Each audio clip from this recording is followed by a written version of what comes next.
Ladies and gentlemen, we have received quite a lot of information regarding the upcoming 0.3 update for Path of Exile 2. Now, this is in the form of leaks from Kami Labs here. Kami Labs. I don't know. Is a good-looking wiener. Don't you dare. So, if all of this information is to be believed, and I've been playing Path of Exile for a very long time, and from what I can tell, this does look legitimate. All of the information shared here looks legitimate. Supposedly coming straight from Jonathan Rogers' mouth, the game director of Path of Exile 2, in an interview with the guy that owns this website. So, all of this information, to me, looks legitimate. I'm going to break down the most important aspects here. Number one, there's going to be a free weekend for playing Path of Exile 2, starting the when this patch drops, goes live on the 29th. Chat, stop! 40! Thank you. So when this patch goes live, there'll be a free weekend. All of your progress will be saved, and you will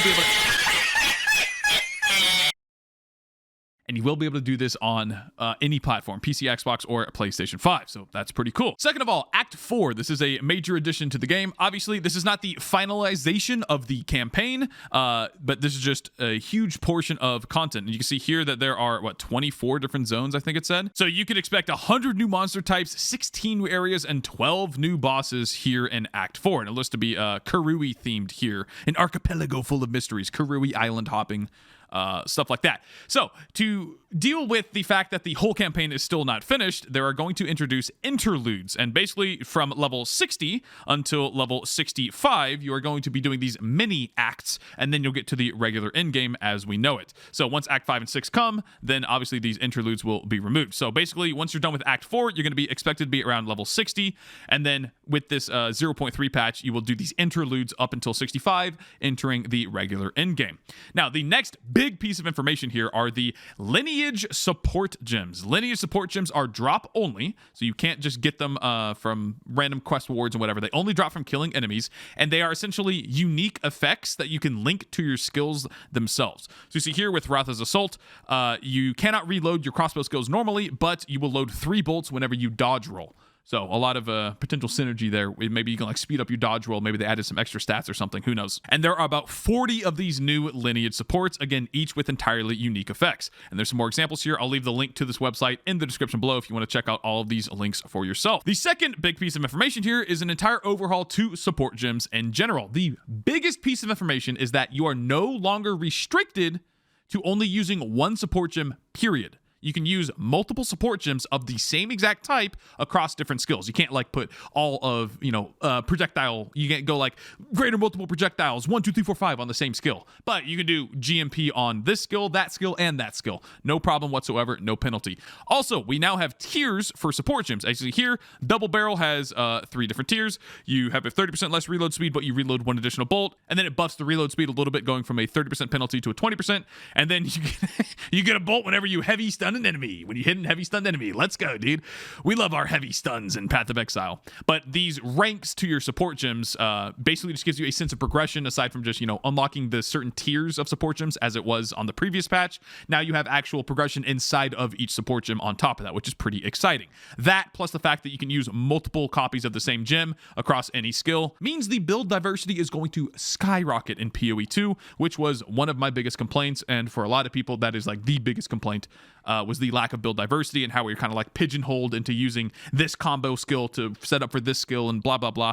Now there's a whole bunch more opportunities. This is a massive change to support gems. Another big change here is sprinting. They're adding the ability to sprint. Now, how this works is you're going to hold down the dodge roll key. You'll perform a dodge roll, and then if you're holding down the key, you will then sprint as long as you can hold it down. There's no stamina meter. You can just do it indefinitely.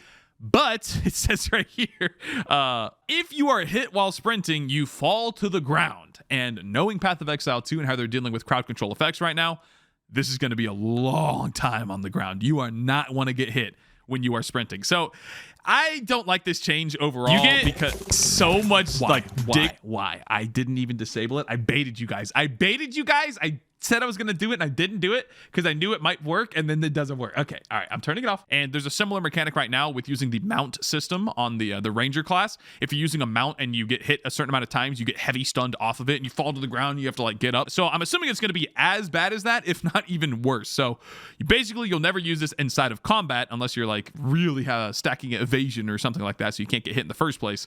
And overall, I don't like the idea of sprint because like instead of us fixing the issue of having rare monsters lingering around in in-game encounters and having the campaign maps be too big in general, instead of them addressing that, they're just saying, all right, now you can get to that last rare enemy that you left on the other side of your in-game map, 20% faster, instead of just changing the criteria for in-game encounters. Maybe there's more information that's going to be coming out and they do adjust these things like I'm saying, but this seems like a band-aid fix rather than an actual fixing of the problem itself. But there's a lot more information on this website if you want to go look at it. Again, there's a link in the description below.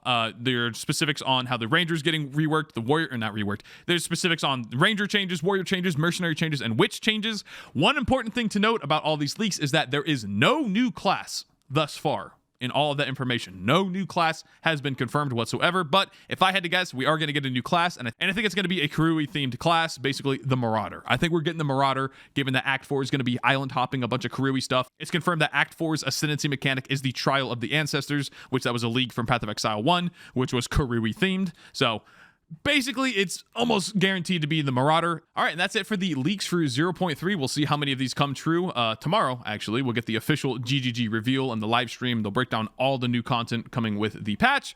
We'll see how accurate these leaks are. But again, I've been playing the game for so long, all of that looks legitimate to me. But we'll probably get more information just from the official GGG reveal, such as the confirmation of, if we're getting a new class, what it's going to be, all that information. Anyway, hope you guys enjoyed watching. Check out my stream at twitch.tv/WoolieGaming, and I'll see ya in patch 0.3, August 29th. Let's go.